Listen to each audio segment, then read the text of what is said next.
सो ये हम debtors turnover ratio कर रहे थे लास्ट वीडियो में, जो कि अनएक्सपेक्टेडली पॉज करना पड़ा था उसे बीच में ही, तो अब हम वहीं से कंटिन्यू करते हैं।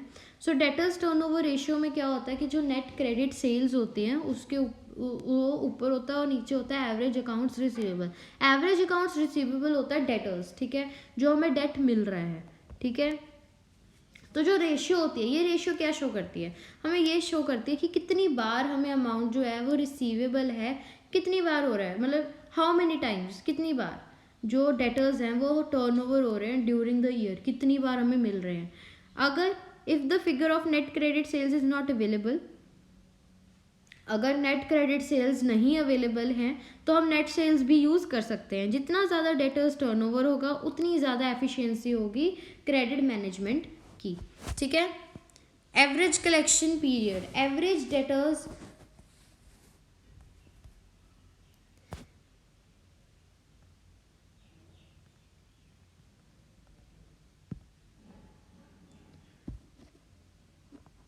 Just a minute.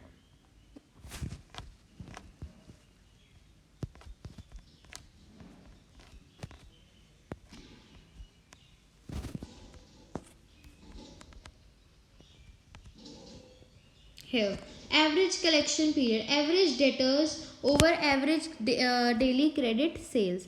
Average collection period का मतलब होता है कि कितने नंबर ऑफ डेज जो है वर्थ जो है क्रेडिट सेल्स की वो लॉक की गई है डेटर्स में।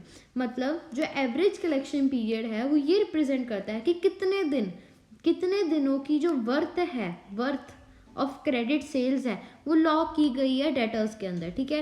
जो एवरेज कलेक्शन पीरियड है और जो अकाउंट्स रिसीवेबल हैं वो हम दो तरीकों से निकाल सकते हैं। सबसे पहले 365 डेज ओवर डेटर्स टर्नओवर, ठीक है, और एवरेज कलेक्शन पीरियड यानी average debtors over average daily credit sales, दो तरीके हैं। यानी एवरेज कलेक्शन पीरियड क्या होता है, रिप्रेजेंट करता है कितने नंबर ऑफ डेज में जो वर्थ है क्रेडिट सेल्स की वो लॉक की गई है डेटर्स के अंदर। So average collection period is equal to average debtors over average credit average daily credit sales, और एवरेज कलेक्शन पीरियड का दूसरा फॉर्मूला होता है 365 days over debtors turn over.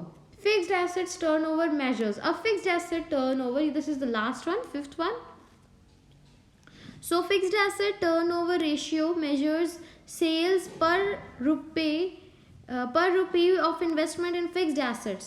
अब fixed assets turnover ratio measure करता है कि सेल्स कितनी हुई है पर रुपी ऑफ इन्वेस्टमेंट्स, एक एक रुपये में कितनी सेल हुई है फिक्स्ड एसेट्स के अंदर इन्वेस्टमेंट्स की। तो इनको हम दूसरी भाषा में ऐसे लिख सकते हैं कि how efficiently fixed assets are employed, ठीक है। हायर रेशियो इज प्रेफर्ड, और इसको हम निकाल कैसे सकते हैं, सबसे पहले net sales over net fixed assets. अगर हमें टोटल एसेट्स टर्नओवर रेशियो निकालनी हो कि सारे तरह के एसेट्स कितनी एफिशिएंटली वर्क करते हैं, कितनी एफिशिएंटली एम्प्लॉयड है, तो net sales over average total assets करना होगा, ठीक है। तो क्या था फिक्स्ड एसेट्स टर्नओवर रेशियो, ये हमें ये बताता है कि पर rupee sales per rupee of investment in fixed assets को मेजर करता है ये। तो ये बताता है कि बेसिकली इन अदर वर्ड्स कि how efficiently fixed assets are employed, ठीक है। हायर रेशियो प्रेफर की जाती है, इसको हम दो तरीकों से निकाल सकते हैं। एक पहले फिक्स्ड एसेट्स टर्नओवर रेशियो में हम कैसे निकालेंगे, net sales over net fixed assets, ठीक है, क्योंकि फिक्स्ड एसेट्स चाहिए। फिर टोटल एसेट्स अगर टर्नओवर निकालना हो कि हर एक तरह का एसेट कैसे एम्प्लॉय किया गया, कितनी एफिशिएंटली एम्प्लॉय किया गया, तो net sales over average of total assets आ जाएगा, ठीक है। आगे है लीवरेज और capital structure ratios। long term financial strength or soundness of a firm is measured in terms of its ability to pay interest regularly or repay principal on due dates और at the time of maturity.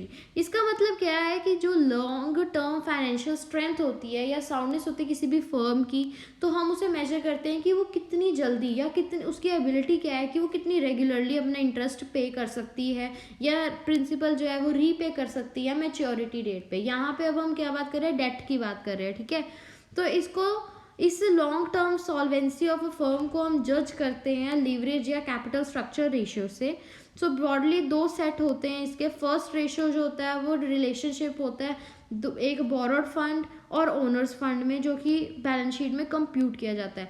उन ratios को हम कहते हैं date to equity और हम कहते हैं डेट टू एसेट्स। रेशियोज, ठीक है। फिर जो सेकंड सेट होता है रेशियोज का, उसको हम कैलकुलेट करते हैं प्रॉफिट एंड लॉस अकाउंट, जैसे कि interest coverage ratio and debt service coverage ratio. ये दोनों जो है रेशियो टू लीवरेज रिस्क में कवर होते हैं, ठीक है। आगे debt equity ratio reflects relative contributions of creditors and owners to finance the business. Debt equity ratio का मतलब होता है कि total debt over total equity, ठीक है। ये रिफ्लेक्ट क्या करता है, ये क्या बताता है, दिस रिफ्लेक्ट्स रिलेटिव कंट्रीब्यूशन, कि कितना कंट्रीब्यूशन किया है क्रेडिटर्स ने और ओनर्स ने फाइनेंस में, बिजनेस में, ठीक है। कितना क्रेडिटर्स और ओनर्स ने कंट्रीब्यूट किया है बिजनेस को फाइनेंस करने में, ठीक है। तो डिजायरेबल है, आइडल है, प्रोपोर्शनल है of the two components, higher और लोअर रेशियो, जो कि वेरी करती है इंडस्ट्री टू इंडस्ट्री, ठीक है। इसका मतलब क्या होता है डेट इक्विटी रेशियो का, कि आपके पास कितना कंट्रीब्यूशन किया गया है क्रेडिटर्स ने और ओनर्स ने। क्रेडिटर्स का मतलब होगा जिनसे आपने पैसा लिया है, ओनर्स यानी कि हम, ठीक है। अब ये आइडल है क्योंकि ये मतलब इसका कोई ज़रूरी नहीं कि ये हाई होगा या लो होगा, ये इंडस्ट्री टू इंडस्ट्री जो है वेरी करता है। डेट एसेट रेशियो, इसका मतलब आपको देखो, डेट इक्विटी रेशियो मतलब total debt over total equity, debt asset मतलब total debt over total asset, मतलब क्या है वो पता लगा लो। डेट एसेट रेशियो वो होता है कि जब टोटल डेट जो है लॉन्ग टर्म के लिए डेट और प्लस करंट लायबिलिटीज, उसे हम कह देंगे टोटल डेट, ठीक है।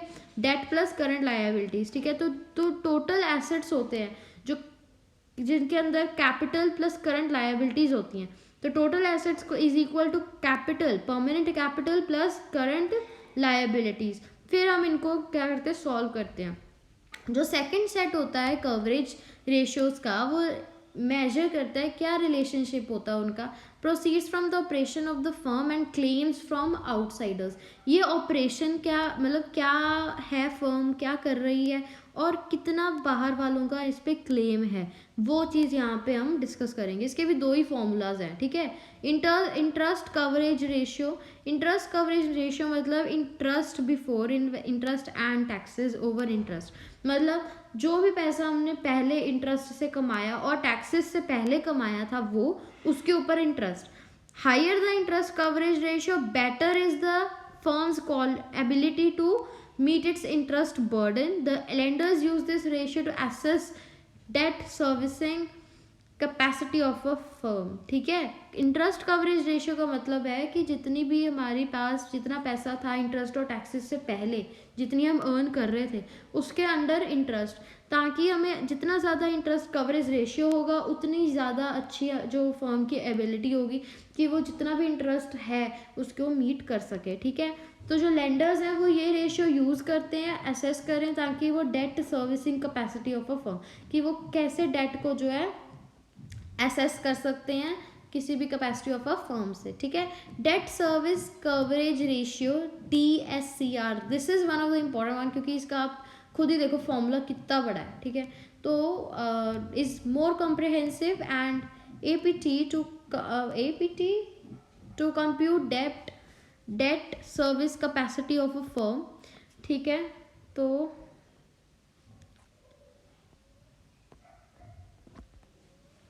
डेट सर्विस कवरेज रेशियो जो होता है एक बहुत ही कॉम्प्लिकेटेड है, ठीक है। ये क्या कंप्यूट करता है, date service capacity of firm, ये कंप्यूट करता है कि कितनी डेट की कैपेसिटी है सर्विस करने की एक फर्म की, ठीक है। तो फाइनेंशियल इंस्टीट्यूशंस जो है वो कैलकुलेट करते हैं average debt service coverage ratio किसी भी पीरियड के दौरान during the term loan for the project is prepayable, मतलब कि जितने भी for the period during which the term loan, जो टर्म लोन है प्रोजेक्ट के लिए वो रीपेबल हो, ठीक है।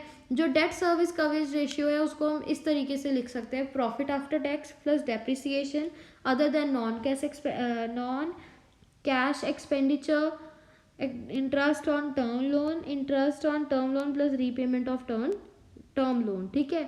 ये तो आपको ये वाला जो फॉर्मूला है ना, ये आपको याद ही करना पड़ेगा एज सच ही, क्योंकि इसके लिए तो क्योंकि ये बाकी सभी बहुत इजी हैं, this is one of the difficult one, because it is not like कि आपको सीधा दे दिया आपने कर लिया, वो नहीं है ना, राइट। आगे है प्रॉफिटेबिलिटी रेशियोज। प्रॉफिटेबिलिटी रेशियो से आपको इतना तो पता लग गया होगा कि हमने प्रॉफिट्स देखने इसमें, है ना। Profitability and operating management efficiency of a firm is जज mainly by the following profitability ratios. देखो इसमें कुछ भी इन्होंने दिया नहीं हुआ कि प्रॉफिटेबिलिटी रेशियोज होता क्या है, व्हाट इज दैट, बट इन्होंने सीधा ये दे दिया है कि आप ऐसे जज कर सकते हो किसी भी प्रॉफिटेबिलिटी और ऑपरेटिंग मैनेजमेंट एफिशिएंसी जो है हम किसी भी फर्म की, वो इन रेशियो से हम इनको जज कर सकते हैं। बेसिकली सबसे पहले है gross profit ratio. Gross profit ratio मतलब gross profit over net sales into 100 percentage में होता है ये वाला, ठीक है। Then is net profit ratio, net profit over net sales into 100।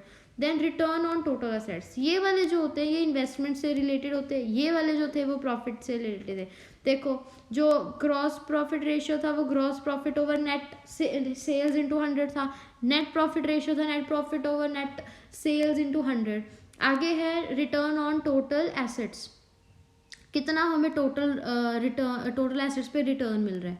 तो profit before interest and tax, ठीक है, over fixed assets plus current assets, ठीक है। फिर current returns on capital employed, net profit after tax over total capital employed.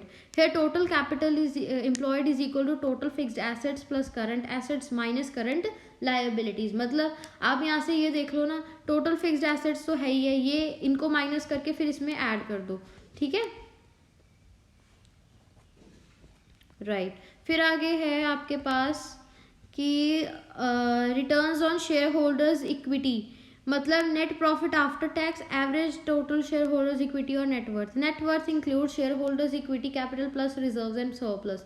तो net worth क्या होती है ये भी आपको लिखा हुआ है। A common equity shareholder has only a residual claim on profits and assets of a firm, that is only after claims of creditors and preference shareholders are fully met.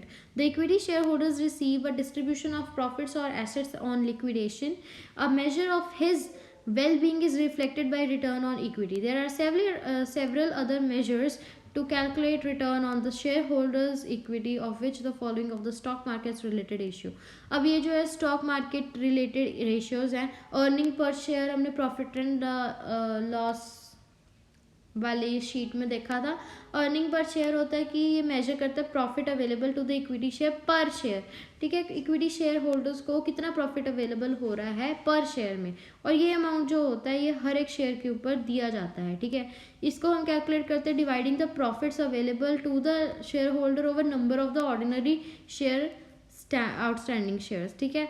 तो the profit available to the ordinary shares are derived at as net profits after taxes minus preference dividend. मतलब देखो यहाँ पे क्या है, जो profits available होते हैं ऑर्डिनरी शेयर होल्डर्स को, यानी कि हम ये वाली बात कर रहे हैं, ठीक है।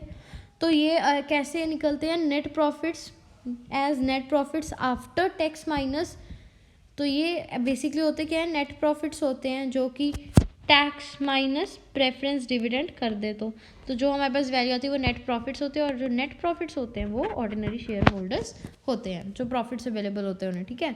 फिर वैल्यू ऑफ इक्विटी मार्केट, जो वैल्यू होती है इक्विटी की मार्केट में वो हमें कौन बताता है, earnings per share, okay.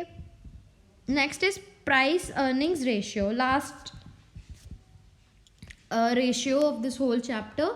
Market आइस नहीं होगा, यहाँ पे प्राइस होगा, यहाँ पे आइस लिख दिया इन्होंने, ओके। प्राइस अर्निंग्स रेशियो मतलब मार्केटर प्राइस पर शेयर, यहाँ पे करेक्शन कर लो, आपकी बुक्स में भी होगा, बिकॉज ऑनलाइन अगर ऐसे है तो आपने भी तो वहीं से प्रिंट करवाया।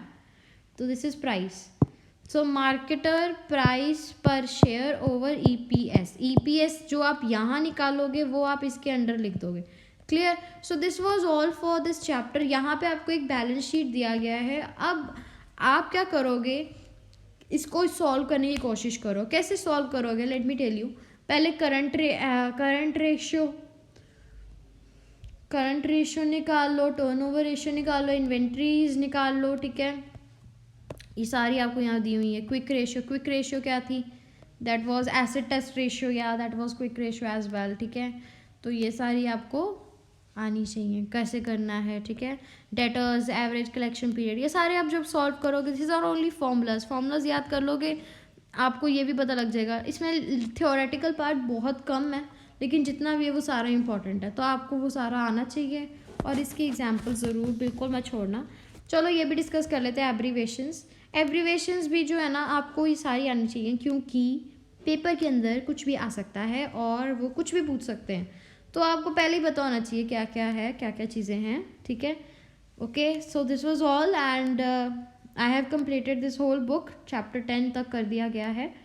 तो kindly do like, share and subscribe my channel and comment if required. Thank you everyone.